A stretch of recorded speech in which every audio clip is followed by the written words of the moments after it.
Hello and welcome to another Win Daily Show. My name is Michael Raziel. I got my man DFS underscore Ghost with me, and here we are here to talk about the 9-8 NBA slate. Tuesday, we are leading you right up to lock. We have about an hour, exactly an hour, it looks like, until lock. But Ghost Man, how you feeling tonight? I'm doing well, Michael. Yourself? It's a good day to be alive, brother. It is a good day to be alive. You already knew the answer to that, and I appreciate you asking, though. So, Ghost and I will be checking out we talked about the 2-game slate here on DraftKings. We'll also be hopping over to Thrive. Obviously, good friends of ours over here at Win Daily Sports to help people make some money and then make some money on top of that. But you'll just have to stick around a little bit later in the show to see what I'm talking about. So, let us bring in the DraftKings lobby here. So, we have a 2-game slate. We have Miami and Milwaukee. That first game, I think Miami is favored by a couple points. Giannis is not going to be playing most likely, so we'll see what's going on there. We then also have the later slate of the LA, I guess we have to specify the LA Lakers, and the Houston Rockets game, which should be a lot of fun as well. First, let's just start off, Ghost. I mean, I haven't been here for a couple days, got married this weekend, so sorry everybody for the lack of content, but pretty good excuse. Congratulations, bro. Thank you, but pretty good excuse if you ask me. Talk to me. Has this Miami Milwaukee series been absolutely bonkers for you? I was a little surprised by how quickly Miami absolutely steamrolled them through games Right? 2, and 3 there, but definitely was not what I was anticipating, especially with how badly Bam Adebayo has been pretty much destroying them on the inside. I mean, Milwaukee is usually more vulnerable at the 3-point line, and I thought guys like Tyler Hero and Goran Dragic and of course Duncan Robinson would be able to do work in a series like this, but it seemed like Giannis and Brook Lopez had absolutely no answer for Bam Adebayo in games 1 through 4. It's been pretty crazy. Thankfully, they were not swept. That would have been a bad look as the 1 seed to get swept. Obviously, we saw Giannis got hurt in game 3, gutted it out for game, and then tried to come back in game 4 and got hurt and left, and now was in a walking boot. And I thank you to S Guy 840. He's telling me Giannis is on the court right now. So that is from the comment section, everybody. So I do not personally have that information. I hope our man over here who is hanging out with us has some great stuff for us. But I don't know, man. It's going to be hard. After seeing what happened with Giannis, after seeing him in that walking boot, maybe it's a little Willis Reed coming out, playing 7 minutes and scoring however many points he needs to. But in all, hello, he says Bucks Insider reported. I appreciate that, man. With all that, are you playing Giannis in any of the I'm games? not. Okay, no, I'm that was not. pretty easy. All right. I'm gonna keep it simple and straightforward here. We have about 57 minutes to lock. I'm not playing Giannis. I much prefer AD or LeBron, one of the two. And I typically don't play two studs from the same team. But if you are going both, then you got the green light on a 2-game slate. But I much prefer AD, LeBron, even James Harden with how poorly he's been playing as of late. I mean, he had a good game 1, but game 2 is kind of rough for him. But even at this point, I would take Harden over Giannis. Harden over Giannis. You heard it here Yeah. first, people. Well, maybe somewhere else, but at least you heard it here, and that's important because you came from Ghost Mouth. So, with Giannis being out, where are you pivoting in this Bucks lineup, or even in this full, this entire game, this Miami Milwaukee matchup? So as of right now, I mean, obviously things are subject to change. With 57 minutes to lock, it's typically when I actually confirm all my builds. I mean, I always make some prelims in there and kind of let them sit, and then I kind of review and kind of end up scratching my head saying, what was I thinking there? Or, oh, that actually looks pretty good, So I always like to do that and see where I'm at an hour before lock. And right now, my main has one of Bam or Middleton, and you could actually fit both with the advantage on DraftKings is that you have that multi-position eligibility. So depending on if you move around guys, at least for the main lineup that I'm running right now, you can fit either one of them with $100 left to spare, and that would be the preferable route that I would take, especially in this game 5. Like I had said earlier, Bam has been absolutely crushing them on the inside, and he's been feasting the last 2 games with Jimmy Butler kind of putting a bit more emphasis on the defensive end, and Bam's actually doing his thing on both ends of the court there. So he's in a great spot, still under 9K, a little bit more expensive than I would like him to be, but again, he's proven to be that guy in the past 2 games. And of course, Chris Middleton. If you're riding the, I don't even want to say narrative at this point. it's clear cut as day that Giannis walked into the court with a walking boot, and while he may be on a court right now, it's an ankle injury that was bad enough to take him out of an elimination game when they were behind. On top of that, so I don't have too much confidence there. So if you want to keep riding Chris Middleton, he's sitting there under 9K as well. His shot was dropping in the third quarter and the fourth quarter like nobody else, and he was by far the best player on the court there. So I would definitely lock in one of those two, if not both. I love it. And where else? Where are you finding a little bit of value in this game? I know we called Tyler Hero a couple games ago. That worked out. Jake Crowder, we've been loving on Thrive when we get over there for a second. So where are you looking for a little bit of value on this game? So because if you're playing Bam, I wouldn't necessarily play Jimmy Butler in the same lineup. But again, those two guys are interchangeable in any one of them, depending on what your position eligibility looks like. Further down into value in the mid range, I do like going Dragic again. I let the team know over at Win Daily Sports. Basically, if this guy's under 7,500 to 7,700, his price is remaining stagnant, and so has his place in my lineups. He's a guy that's very consistent, has a safe floor, and he has shown that upside when he's able to find his way to the basket and definitely get his mid-range jumper going.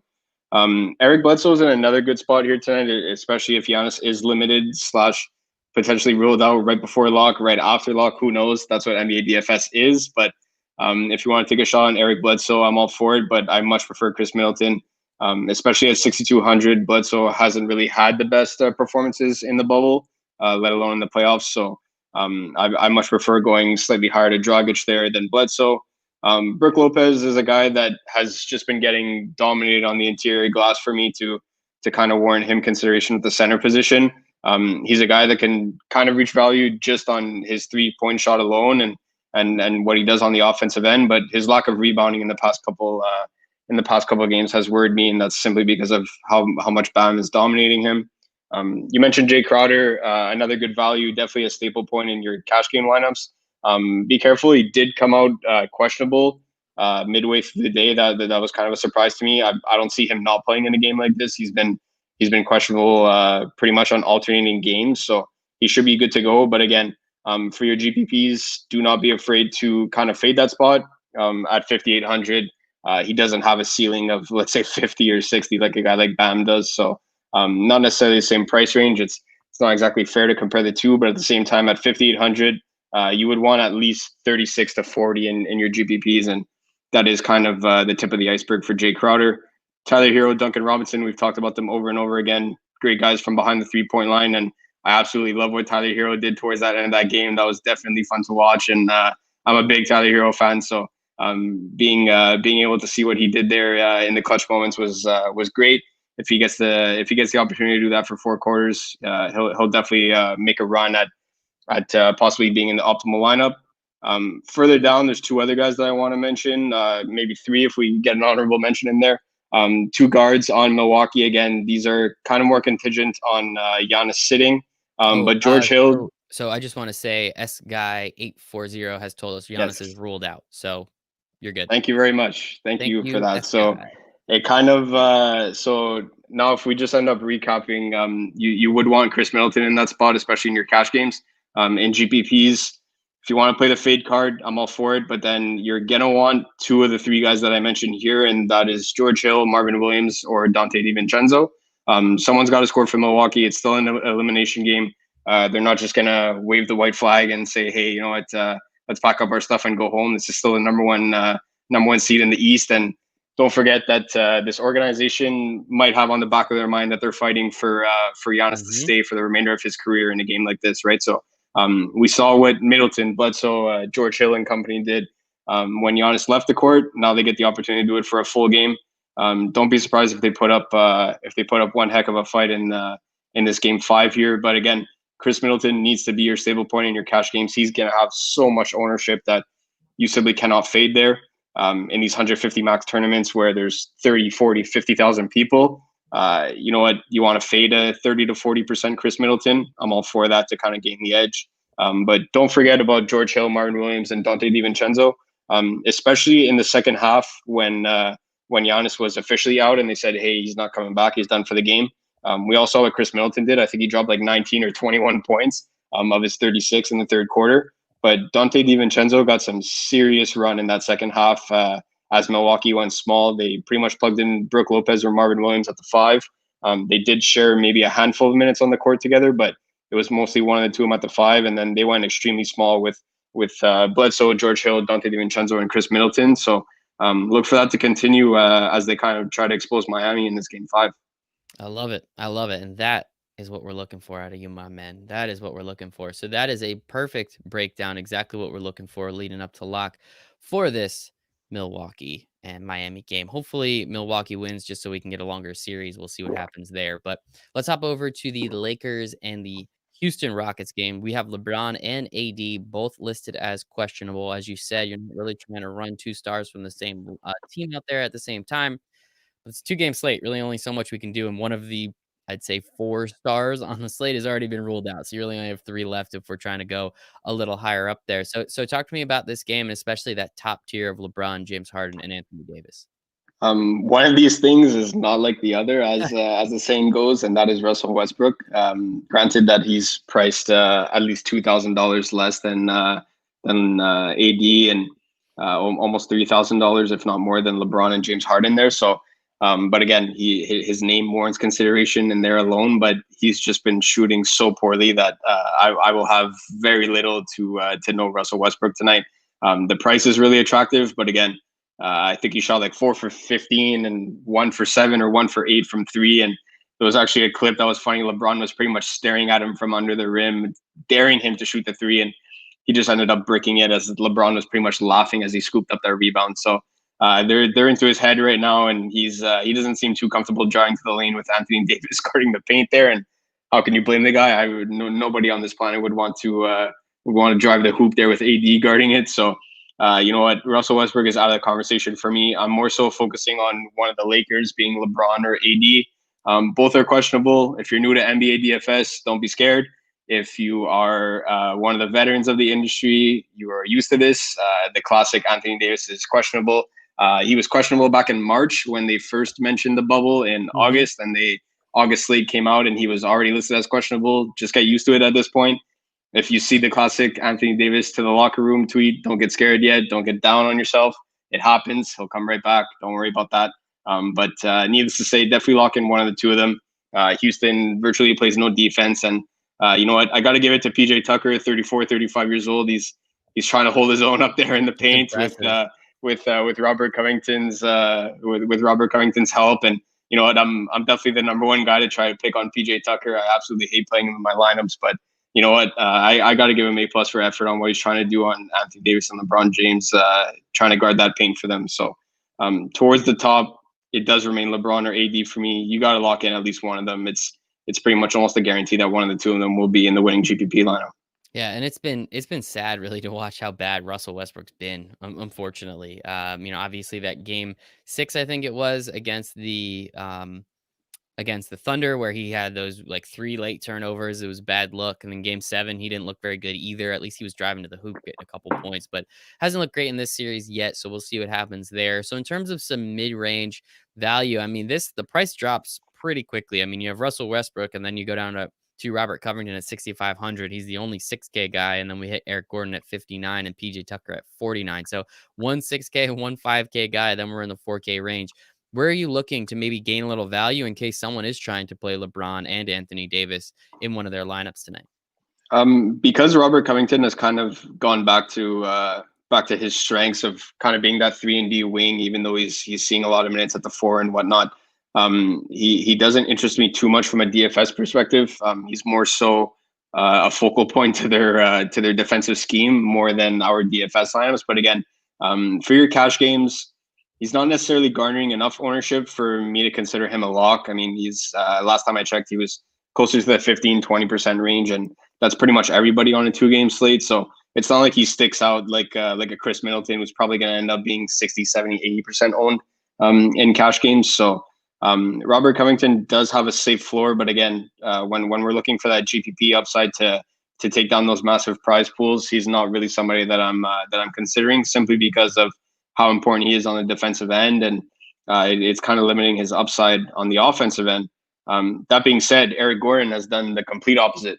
Eric Gordon has been very consistent for these Houston Rockets in these series, and with how bad Russ and James Harden have been shooting the ball. I mean, got to give it to Harden. He put up a great effort in game one, but game two was not really the same story. So we'll see if maybe he's just alternating games on which ones he wants to show up to at this point. But definitely look at Eric Gordon in that 6K range. He's a guy that can knock down the three, and with the bonus over on DraftKings, it definitely adds up. And he's somebody that slots in very well in the small forward position, which is not exactly the deepest one on a slate like this. Further down, again, I gave my kudos to PJ Tucker. I'm not going to go from kind of making fun of the guy / ripping on him to absolutely pumping his tires. But again, at 4,900, he's a guy that's pretty much a lock for anywhere between 36 and 40 minutes at this point. I mean, the guy's 34, 35 years old, and he's getting as much run as he can handle, and he's bound to do something with 40 minutes. You know what I mean? So at 4,900, he's definitely somebody worth considering, especially for your cash games. If you're looking for that safer floor compared to somebody in the other game, I believe George Hill was at like 44 or 4,500 price range. So if you want to go up maybe $300-400, depending on who you're looking at, from that person over to PJ Tucker, I'm all for it because of the safe floor that he presents. And you know what, last game he did show that upside that we're looking for in GPPs. Further down the list, Rajon Rondo is by far the most glaring value on the slate. FanDuel raised his price all the way up to 6,200, which is absolutely absurd. I would not recommend playing him over on FanDuel. I mean, believe it or not, if you actually end up playing Rondo on FanDuel, you'll probably end up being different in GPPs because of how cheap Eric Bledsoe and George Hill are over there, especially now with Giannis ruled out. Most people will probably go double Milwaukee point guard over there, or maybe slide in Dragic as a third option. But on DraftKings here, Rajon Rondo has to be in almost all of your lineups. I mean, at 3,900, he's so cheap. He's getting 20 plus minutes, and he's seeing a lot of run with that second unit. Actually, even seeing some minutes with one of AD or LeBron out there as well. Don't be game log chasing either, in the sense that last game he kind of provided an overachieving value. But in the first quarter, he had 6 assists. 4 of them came on back to back, if I counted properly. Markieff Morris threes, where Houston was virtually not playing defense. So make sure that you don't get your expectations too high, in the sense that, hey, I'm going to play Rajon Rondo at 3,900 and he's going to drop a 50 burger and outscore Harden or Westbrook. Like, pump the brakes a bit there. But at 3,900, he's by far the best value on the entire slate. I love it, man. I love it. A lot of value on the slate. It should be fun. This little 2-gamer we got going on. And we, as you said, we're a little under 45 minutes to lock. So we want to let the people get going. We want to let you get going to do your thing. I do have a quick question for you, though. Somebody, Malcolm Revamp on YouTube, it looks like, says, who are you playing for captain for the Lakers versus Houston matchup? Let's take a look. I had the main slate open on my computer, so give me a second. Yeah, no problem. It's a good question. Appreciate it, Malcolm. Anyone else out there that has questions, make sure to ask. That is a good question. I do appreciate it, because it's very rare that we get questions about showdowns. So that's definitely fun. They had asked about the Lakers-Houston game, correct? Correct. Who to play at captain? We actually have a bit of time here, and you know what? I'll take a break from my lineups. I'll go over it quickly, as quickly as possible in the next like 2-3 minutes. But if you look here, ideally the strategy for showdown is that you want to comprise your whole lineup, if that kind of makes sense, in the sense that, you know what, it's not just, oh, let me plug in LeBron or Anthony Davis or Harden at captain.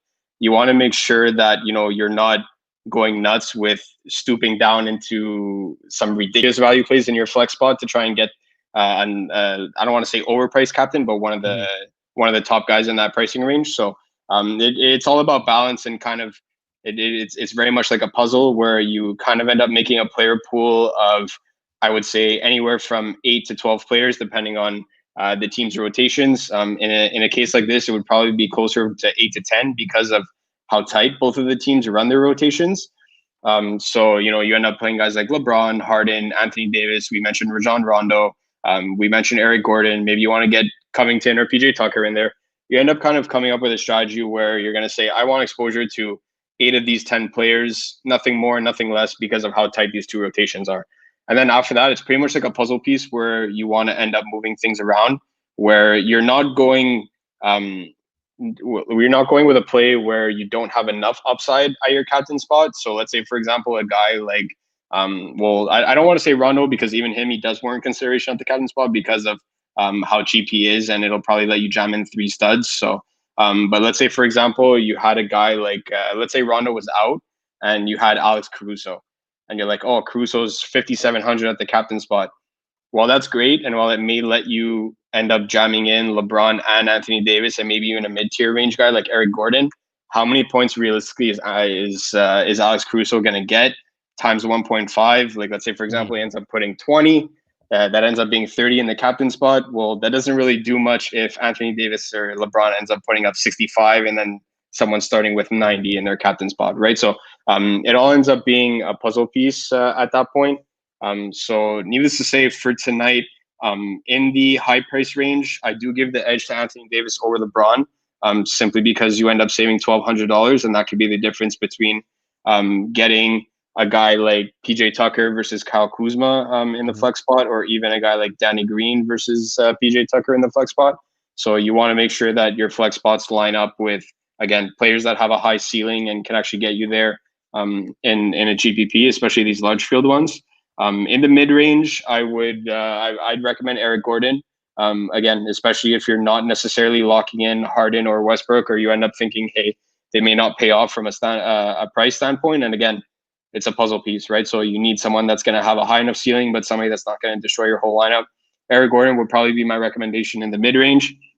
And then if you are punting the captain position, where you're like, hey, let me just see if I can get pretty much the top 5 other guys on the slate. I want Harden, I want LeBron, I want Anthony Davis, I want Eric Gordon or PJ Tucker, and one of those guys. Rajon Rondo is a guy that, again, if you're kind of chasing that 35 to 40 point game again, where he ends up coming out and running that second unit, getting time with the starters again, Rajon Rondo would be my play at the captain spot for 6,300. I love that. That is the breakdown you're going to get over here at Win Daily Sports with our man Ghost. And one other thing I'd like to point out, you can check out our projection model, mostly created by Ghost over here. I think a couple other people had something to do with it, but mostly created by Ghost over here. And that actually does have captain spots within it for the showdown slate. So make sure to go over windailysports.com / Make sure you check out JT's article as well. Yes, he's one of our showdown specialists, so make sure that you guys end up taking a view over there. He's got MLB showdowns, NBA showdowns, NFL showdowns to come with week 1 starting on Thursday. Who is not excited for that?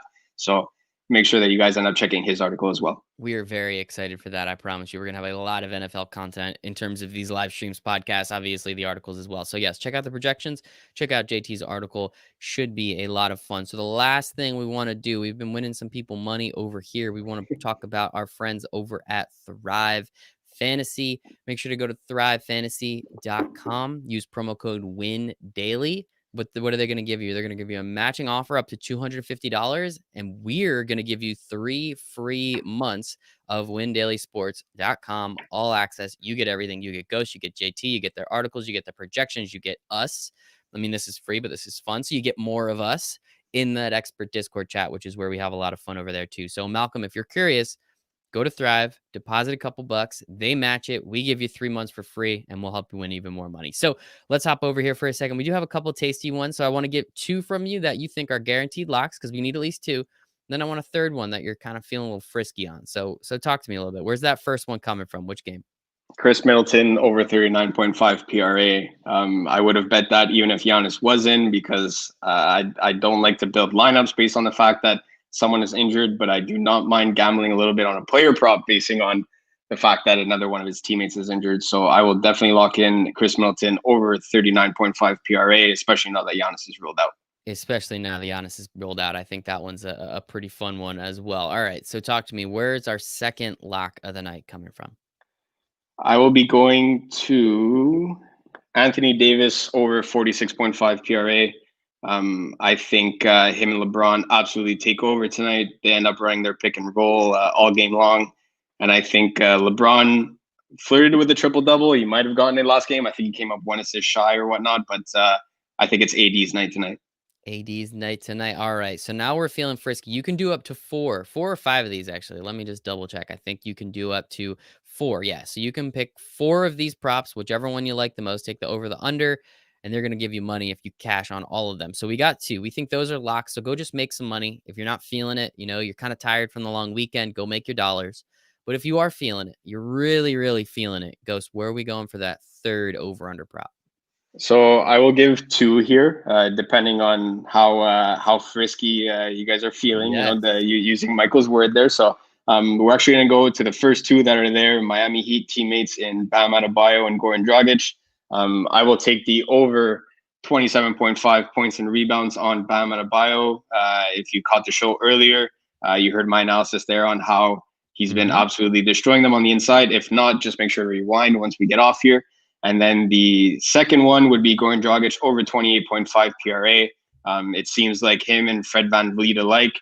I constantly am finding myself betting the over on them because they are simply too low for guys that are seeing 34, 35, 36 minutes, running points on an efficient offense. That's a no-brainer to me.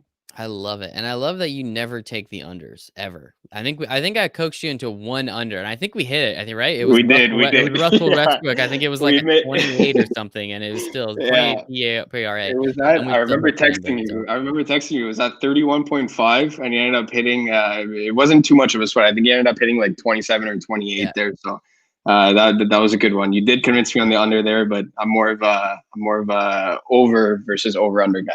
as everybody knows, life's too short to bet the under. Ghost, come on, where's the fun in that? So again, go over to Thrive Absolutely. Fantasy, use those 4 picks. All the overs, pretty much just hit overs on everything, and Ghost will be proud, and hopefully you win a bunch of money. Use promo code WinDaily. You get a matching bonus up to $250, and you get 3 months free of WinDailySports.com all access. Ghost, where can everybody find you on the internet? At DFS_Ghost over on Twitter, and of course with the Win Daily family in our Discord chat. Make sure you join. Join Thrive Fantasy. Come get 3 free months with us, and make sure you join the family to get your winnings on. NFL starts this week. Don't miss out. NFL starts this week. You might as well start taking advantage, people. You can find me at Michael Raziel1. Of course, as Ghost said, you can find us in the Win Daily Sports Expert chat where we're hanging out, sweating with each other, and helping each other make some money. Make sure to follow us at Win Daily Sports. You're going to probably see me in another 20 minutes here. We're going to be talking MLB. Then you're going to see me later tonight. We're going to be talking PGA. And then you're going to see me a little bit later than that because we're going to be talking NFL. This is when it starts. And don't forget, everybody, Thursday, we have a sports equinox. We have them all on. We have it all. We can get it. We can love it. We can learn it. Thank you so much to Ghost, to everybody here over at the family. My name is Mike Raziel, and I hope you make it a very profitable evening.